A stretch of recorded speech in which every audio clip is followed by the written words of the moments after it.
नमस्कार प्यारे बच्चों, आपका एक बार फिर से मेरी विज्ञान की कक्षा में फिर से स्वागत है। आज की कक्षा में हम स्थिर विद्युत के ही क्रम में जानेंगे कि तड़ित चालक क्या होते हैं एवं साथ ही साथ हम जानेंगे कि प्रेरण के द्वारा कैसे वस्तुओं को आवेशित किया जाता है और अंत में हम जानेंगे कि विद्युत धारा क्या होती है।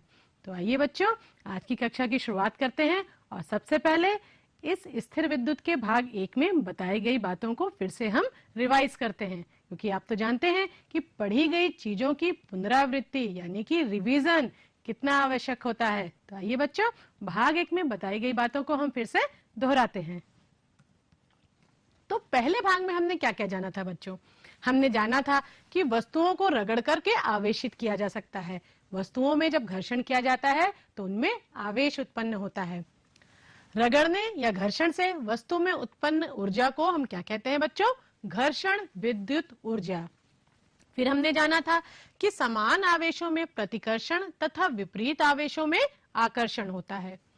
आवेशन की सही पहचान प्रतिकर्षण होती है। जी हाँ बच्चों, हमने ये देखा था कि कोई भी वस्तु आवेशित है, इसका पहचान हमें किससे होगी? उन वस्तुओं के बीच के प्रतिकर्षण से। फिर हमने जाना था कि जिन पदार्थों से होकर आवेश प्रवाहित हो सकता है वह पदार्थ विद्युत के चालक या सुचालक कहलाते हैं। जिन पदार्थों से होकर आवेश प्रवाहित नहीं हो सकता है वह विद्युत रोधी या उसके विद्युत के कुचालक कहलाते हैं। तो ये तो बच्चों हमने जानी थी पहले भाग में, जो चीजें उसको हमने फिर से दोहराया। बच्चों, पहले भाग में बताई गई बातों के आधार पे हो सकता है आपकी जिज्ञासावश आपके मन में कुछ प्रश्न आए हों। तो आए देखें वो प्रश्न क्या हो सकते हैं। हो सकता है आपके मन में यह जिज्ञासा उत्पन्न हुई हो कि किस प्रकार की वस्तुओं के आपस में घर्षण से स्थिर विद्युत उत्पन्न होता है। जी हाँ बच्चों, ऐसा तो है नहीं कि हमने किन्हीं भी दो वस्तुओं को उठाया और उनको घर्षण के या उनको रगड़ा और उनके बीच में आवेश उत्पन्न हो गया। तो वो कौन कौन सी वस्तुएं हो सकती हैं जिनके घर्षण से स्थिर विद्युत आवेश उत्पन्न होता है? जरा सोचिए, विचार कीजिए, क्या हो सकता है कारण? जी हाँ बच्चों, इसका उत्तर है कि जो वस्तुएं विद्युत की कुचालक होती हैं, यानी जिन वस्तुओं के अंदर आवेश आसानी से प्रवाहित नहीं हो सकता है। और किन वस्तुओं के अंदर आवेश प्रवाहित नहीं होगा? बिल्कुल सही बच्चों, जो वस्तुएं विद्युत की कुचालक होंगी। तो जहां पर विद्युत का आवेश प्रवाहित नहीं होता है वहीं पर स्थिर विद्युत होता है। जब आवेश प्रवाहित नहीं होगा तो क्या होगा बच्चों? वो किसी भी वस्तु की सतह पर होगा, और जो आवेश किसी वस्तु की सतह पर होता है, स्थिर होता है, वही तो होता है स्थिर विद्युत आवेश। तो यानी कि किसी भी वस्तु को घर्षण के द्वारा जब उसमें स्थिर विद्युत आवेश आता है तो वहां पे दो चीजें होनी चाहिए। पहली, जो वस्तुएं हैं वो क्या होनी चाहिए? विद्युत की कुचालक होनी चाहिए, यानी कि उनमें आवेश आसानी से प्रवाहित ना हो सके। और दूसरा, उन पदार्थ के जो परमाणु होते हैं उनके जो इलेक्ट्रॉन होते हैं वो आसानी से अपनी कक्षा को छोड़ करके किसी दूसरे पदार्थ की कक्षा में जा सके। तो दो चीजों के आधार पर ऐसी दो वस्तुएं जो विद्युत की कुचालक हों और जिनके इलेक्ट्रॉन आसानी से सुगमता से अपनी कक्षा को छोड़ सकते हैं, उन्हीं वस्तुओं के बीच में स्थिर विद्युत आवेश आता है। अब दूसरा प्रश्न जो आपके मन में अवश्य उठा होगा वो क्या है, वो भी देखते हैं। वस्तुओं के घर्षण से उत्पन्न विद्युत आवेश में किस वस्तु पर धन आवेश होगा और किस वस्तु पर ऋण आवेश होगा? ये भी सोचने वाली बात है बच्चों, क्योंकि हमने देखा था कि जब हमने कांच की छड़ को रेशम के कपड़े से रगड़ा था तो क्या हुआ था? कांच की छड़ धन आवेशित हो गई थी और रेशम का जो कपड़ा था वो ऋण आवेशित हो गया था। इसके विपरीत जब हमने एबोनाइट की छड़ ली थी और उसको ऊनी कपड़े से या फलालैन के कपड़े से रगड़ा था तो क्या हुआ था? एबोनाइट की छड़ ऋण आवेशित हो गई थी और जो ऊन का कपड़ा था वो क्या था? धन आवेशित हो गया था। तो बच्चों, किसी भी पदार्थ में कौन सा पदार्थ ऋण होगा और कौन सा धन आवेश आएगा, आवेश की प्रकृति किस प्रकार की होगी, वो निर्भर करता है उस पदार्थ के परमाणुओं में उपस्थित इलेक्ट्रॉनों के ऊपर। जो इलेक्ट्रॉन अपनी कक्षा में गति करते रहते हैं, कौन से पदार्थ के इलेक्ट्रॉन कितनी सुगमता से अपनी कक्षा को छोड़ सकते हैं। जो अपनी कक्षा को छोड़ करके दूसरे पदार्थ में चले जाते हैं वो धन आवेशित हो जाते हैं, और जो इलेक्ट्रॉन को आसानी से ग्रहण कर लेते हैं वो ऋण आवेशित हो जाते हैं। तो उम्मीद है बच्चों, पहली भाग में बताई गई सारी बातों के आधार पे आपके मन में जो भी जिज्ञासावश कुछ प्रश्न उठे होंगे उनका भी उत्तर आपको मिल गया होगा। तो चलिए आज की कक्षा को आगे बढ़ाते हैं और जानते हैं कि स्थिर विद्युत प्रेरण क्या है। बच्चों, किसी भी पदार्थ को आवेशित हम 3 प्रकार से कर सकते हैं। पहला, घर्षण के द्वारा, जिसके बारे में विस्तार पूर्वक से हमने पहले भाग में जाना। दूसरा होता है स्थिर विद्युत प्रेरण, और तीसरा होता है किसी भी आवेशित वस्तु को संपर्क में ला करके हम इस वस्तु को आवेशित कर सकते हैं। तो पहले जानते हैं कि स्थिर विद्युत प्रेरण क्या है। जब किसी चालक के पास कोई आवेशित वस्तु लाई जाती है तो वह चालक भी आवेशित हो जाता है। उसके पास के सिरे पर विपरीत आवेश तथा दूर के सिरे पर समान आवेश उत्पन्न हो जाता है। जैसा यहाँ हम चित्र में भी देख रहे हैं, यहाँ पे हमने क्या किया है, एक छड़ जो कि धन आवेशित है। जब हम किसी आवेशित छड़ को, चाहे वो धन आवेशित छड़ हो या ऋण आवेशित छड़ हो, उसको किसी चालक के समीप ले आते हैं। देखिए यहाँ पे हम जब चालक के समीप ला रहे हैं तो क्या हो रही है, जब ये धन आवेशित है तो इस सिरे पे कौन सा आवेश आ जाएगा बच्चों, ऋण आवेश आ जाएगा, और इस चालक के दूसरे सिरे पे कौन सा आवेश आ जाएगा, धन आवेश आ जाएगा। तो इस प्रकार से विद्युत प्रेरण के द्वारा हम किसी भी वस्तु को आवेशित कर सकते हैं। लेकिन बच्चों, ये जो आवेश होता है वो तब तक रहता है जब तक कि ये छड़ इसके समीप है। इस छड़ को हटाते ही, जहां हमने इस छड़ को उस चालक के पास से हटाया, आवेश भी हट जाएगा। तो हम इसे आवेशित कैसे करते हैं बच्चों, देखिए क्या करना होता है हमें। हमने एक छड़ ली है जो कि धन आवेशित है, और यहाँ हमने एक चालक लिया है। अब इस चालक के समीप जब हम इस छड़ को ले आते हैं तो हमने देखा क्या होगा, चालक का जो आगे वाला सिरा होगा, जो छड़ के समीप होगा, वो कौन से चार्ज उस पे आ जाएंगे, जी हाँ, ऋण आवेशित। क्यों, क्योंकि जो छड़ है आपकी वो धन आवेशित है, और उसके दूसरे सिरे पे क्या आ जा रहा है, धन आवेश आ जा रहा है। अब इस धन आवेश को हम उदासीन करते हैं। कैसे, अपने हाथों के द्वारा। हम जब उंगलियों से इसको यहाँ पे छूते हैं तो पृथ्वी से, जमीन से ऋण आवेश हमारे शरीर से होते हुए इस छड़ के इस सिरे पे आते हैं, और यहाँ का ये जो प्लस है, जो धन आवेश है, उसको उदासीन कर देते हैं। क्योंकि आप तो जानते हैं बच्चों, जो हमारा शरीर होता है वो विद्युत का सुचालक होता है। हमारे शरीर में आवेश आसानी से प्रवाहित हो सकता है। तो इस प्रकार से हमने देखा कि जो इसका ये वाला सिरा है, दूसरा सिरा है, वो क्या हो गया है, उदासीन हो गया है। और जब यह विद्युत की दृष्टि में उदासीन हो जाता है तो क्या होता है, ये जो नेगेटिव चार्ज है ये पूरी छड़ में फैल जाते हैं, और जब हम इस छड़ को हटाते हैं तो भी क्या होता है, जो हमारा चालक है वह ऋण आवेशित हो जाता है। इसी प्रक्रिया के आधार पे हम किसी भी चालक को ऋण आवेशित या धन आवेशित कर सकते हैं। यहाँ पर हमने क्या किया था, यहाँ पर हमने धन आवेशित छड़ ली थी।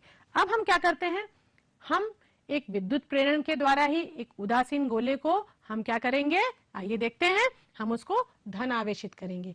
और किसी भी उदासीन गोले को अगर हमें धन आवेशित करना है तो हमें किसकी आवश्यकता पड़ेगी बच्चों, जरा सोचिए, विचार कीजिए। जब हमने पिछले भाग में, पिछले जो हमने अभी प्रयोग किया था उसमें हमने चालक को ऋण आवेशित किया था, तो हमें किसकी जरूरत पड़ी थी, धन आवेशित छड़ की। तो यहाँ पर इस उदासीन गोले को हमें अगर धन आवेशित करना है तो हमें किसकी आवश्यकता पड़ेगी, बिल्कुल सही, ऋण आवेशित छड़ की। तो आइए देखते हैं कैसे होता है ये। सबसे पहले हमने एक उदासीन गोला लिया है, ये विद्युत का चालक होना चाहिए। फिर हमने क्या किया, यहाँ पर हमने उसके समीप क्या ले आए हैं, हम ऋण आवेशित छड़ लाए हैं।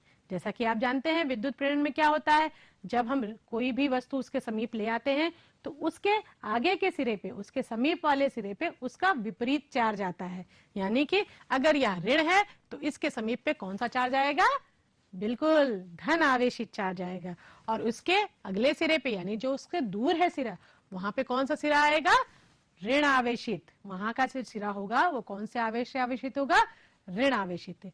अब इस ऋण आवेशित को हमें हटाना है। हम कैसे क्या करेंगे, हम इस उदासीन गोले को किससे जोड़ देंगे, एक सुचालक तार से।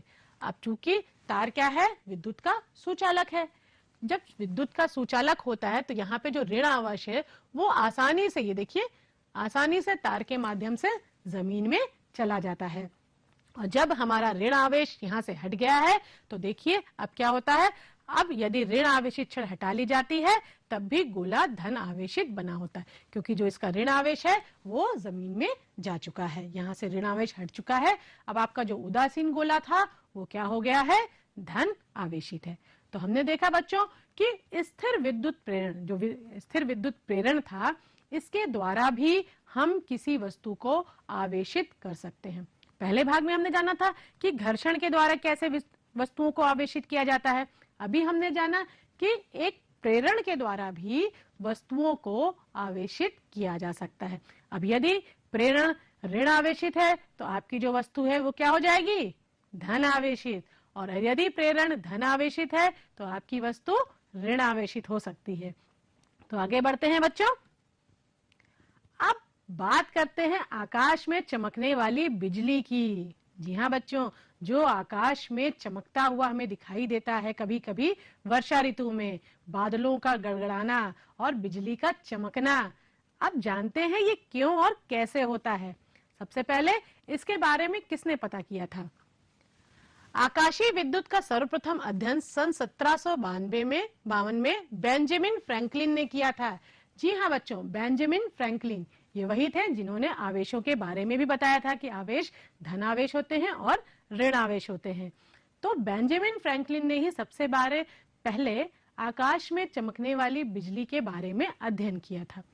अब इसमें होता क्या है बच्चों, हो सकता है आपके घर में आपकी दादी नानी ने, किसी ने इसके बारे में कहानी जरूर बताई होगी कि भगवान गुस्सा कर रहे हैं और बिजली को चमका रहे हैं, अपनी नाराजगी जाहिर कर रहे हैं। बच्चों आप तो जानते हैं कि कोई भी वस्तु क्यों होती है, कैसे होती है, सबके पीछे विज्ञान होता है। तो आइए देखें इस आकाश में चमकने वाली बिजली के पीछे कौन सा विज्ञान है। जब हवा में बादल होते हैं, हवाओं और बादल में आपसी घर्षण के कारण ऊपरी क्षेत्र में बादल धनावेशित और कुछ निचले क्षेत्र के बादल ऋण आवेशित हो जाते हैं। हमने देखा था कि घर्षण के कारण क्या होता है, स्थिर विद्युत उत्पन्न हो जाते हैं, वस्तुएं आवेशित हो जाती हैं। तो वही चीज यहाँ पर भी होती है। जब बादल और हवाओं के बीच में घर्षण होता है तो क्या होता है, कुछ बादल का जो ऊपरी क्षेत्र होता है वो धनावेशित हो जाता है और जो किसी बादल का निचला क्षेत्र होता है वो क्या हो जाता है, ऋण आवेशित होता है। अब बादलों में आवेश तो आ गया है, लेकिन ये आवेश प्रवाहित कैसे होते हैं? क्योंकि आपको तो मालूम है कि हवा जो होती है वो क्या होती है, विद्युत की कुचालक होती है। लेकिन वर्षा ऋतु में ध्यान दीजिएगा बच्चों, वर्षा ऋतु में क्या होता है, जो आपकी हवाएं होती हैं वो नम हो जाती हैं, उनमें नमी आ जाती है और ये नम वायु होती है वो विद्युत की सुचालक हो जाती है, यानी कि उनमें विद्युत आवेश आसानी से प्रवाहित हो जाता है। देखें, ऊपरी बादल और कुछ नीचे स्थित बादलों के बीच में वायु उपस्थित होती है। ये तो हमें मालूम ही है कि हवा बादलों के बीच में क्या होता है, वायु उपस्थित होती है। लेकिन वायु क्या होती है बच्चों, वायु जो होती है विद्युत की कुचालक होती है। लेकिन जो नम वायु होती है, यह वायु नम हो जाने से विद्युत की सुचालक हो जाती है। और नम वायु कब होती है, वर्षा ऋतु में। आवेशित बादलों के मध्य इस नम वायु में से होकर तीव्र वेग से आवेश प्रवाहित होने लगता है। इस घटना को वायु में विद्युत का विसर्जन कहते हैं। जब वायु नम हो गई है तो वो क्या हो गई है, विद्युत की सुचालक हो गई है, यानी कि उसमें से आवेश आसानी से प्रवाहित हो सकता है। और जब यही आवेश प्रवाहित होता है तो वो क्या कहलाता है बच्चों, विद्युत विसर्जन। यह विद्युत विसर्जन तीव्र प्रकाश से आड़ी टेढ़ी रेखा के रूप में दिखाई देता है, जिसे सामान्य भाषा में बिजली चमकना कहते हैं या आकाशीय विद्युत कहते हैं। तो जाना बच्चों आपने आकाश में बिजली कैसे चमकती है, बादल और वायु के बीच में घर्षण होता है और इसी घर्षण के कारण जो बादल होते हैं वो आवेशित हो जाते हैं। और इन आवेशित बादलों में से विद्युत कैसे प्रवाहित होती है, नम वायु के कारण, और हमें आकाश में चमकती हुई बिजली दिखाई देती है।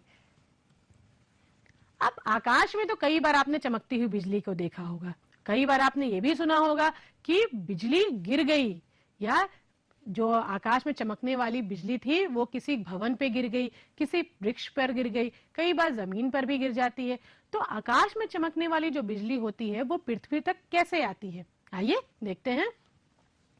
जब कोई बादल किसी ऊंची मीनार या भवन के ऊपर से गुजरता है तो उस मीनार की जो छत होती है पर प्रेरण द्वारा विपरीत आवेश उत्पन्न हो जाता है। हमने देखा था बच्चों, प्रेरण के द्वारा क्या होता है, जब कोई आवेशित वस्तु लाई जाती है तो उस प्रेरण पे क्या होता है, विपरीत आवेश आ जाता है। और जो हमारे बादल हैं वो घर्षण के कारण क्या हुए हैं, आवेशित हो चुके हैं। इस कारण से कभी कभी बादलों एवं छत के मध्य विद्युत विसर्जन हो जाता है। बादलों का आवेश जब किसी पेड़ आदि से होकर पृथ्वी पर जाता है तो पेड़ पे उच्च विद्युत प्रवाहित होती है। यह विद्युत बहुत उच्च ताप उत्पन्न करती है जिससे पेड़ आदि जल जाते हैं। इन घटनाओं को तड़ित आघात या बिजली का गिरना कहते हैं। जब बादल आवेशित हो जाते हैं और किसी भवन से या वृक्ष के ऊपर से गुजरते हैं तो प्रेरण के द्वारा क्या होता है, वो उससे विपरीत आवेश हो जाते हैं, आवेशित हो जाते हैं। और इसी कारण जो बादलों का आवेश होता है वो भवन पर, वृक्ष पर या पृथ्वी पर आ जाता है। अब इससे बहुत नुकसान भी होता है। आपने सुना भी होगा कि बिजली के गिरने से कई कई भवन जो होते हैं वो पूरे जल जाते हैं, या जो वृक्ष होते हैं वो भी जल जाते हैं। कई बार किसी व्यक्ति के ऊपर अगर बिजली गिर जाती है तो उसकी मृत्यु भी हो जाती है। वो क्यों होती है, क्योंकि बच्चों जो तड़ित चमक का जो स्थान जहां पे ये बिजली चमकती है उस जगह का जो ताप होता है वो लगभग 30,000 डिग्री तक हो जाता है। जरा कल्पना कीजिए बच्चों, कितना ज्यादा तापमान होता है उस जगह का जहां पर ये बिजली गिरती है। और आप क्या कल्पना कर सकते हैं इस बिजली को गिरने में कितना समय लगता है, बहुत ही कम समय। लेकिन ये जो बहुत कम समय होता है वो 1 सेकंड के 10वें भाग के बराबर होता है। जी हाँ बच्चों, 0.1 सेकंड, इतने जरा से समय में बिजली जो होती है बादलों से पृथ्वी तक आ जाती है। और जिस जगह पे ये बिजली गिरती है वहां का जो ताप होता है वो लगभग 30,000 डिग्री सेंटीग्रेड तक हो जाता है। इसी कारण उसके आसपास की सारी वस्तुएं नष्ट हो जाती हैं।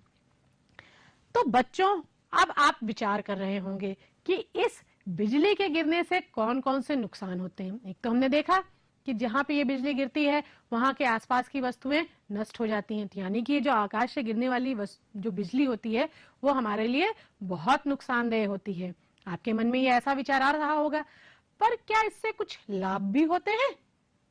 जी हाँ बच्चों, आकाश से गिरने वाली बिजली से हानि भी होते हैं और कुछ लाभ भी होते हैं। साथ ही साथ क्या इस आकाश से गिरने वाली बिजली को हम टाल सकते हैं? क्या हम इससे बच सकते हैं? तो आपके मन में उठे हुए इन प्रश्नों के उत्तर को हम इसी कक्षा में जानते हैं। तो सबसे पहले हम जानते हैं कि आकाश से गिरने वाली बिजली से होने वाली हानियां और लाभ कौन कौन से हैं। तड़ित आघात से हानि व लाभ। सबसे पहले हम हानि को देखते हैं, क्योंकि आपने अभी तक आकाश से गिरने वाली हानियों के बारे में ही सुना होगा। भवनों, पेड़ों, जीव जंतु पर आघात प्रभाव पड़ता है, घातक प्रभाव पड़ता है, क्योंकि तड़ित इन्हें जला देती है। जो तड़ित है यानी कि जो आकाश से गिरने वाली बिजली है, जैसा कि हमने बताया था, इसका तापमान बहुत ज्यादा होता है। तो जब ज्यादा तापमान है, ये जहां पर भी गिरेगी उस स्थान को जला देती है। विद्युत उपकरणों के जल जाने की संभावना रहती है। जी हाँ बच्चों, बिजली कभी कभी आसपास भी गिरती है तो जो आपके विद्युत उपकरण होते हैं घर के, चाहे वो पंखे हो, टीवी हो, किसी भी प्रकार के विद्युत उपकरण हो, इन्हें वह खराब कर सकती है। अब बात करते हैं इससे होने वाले लाभ की।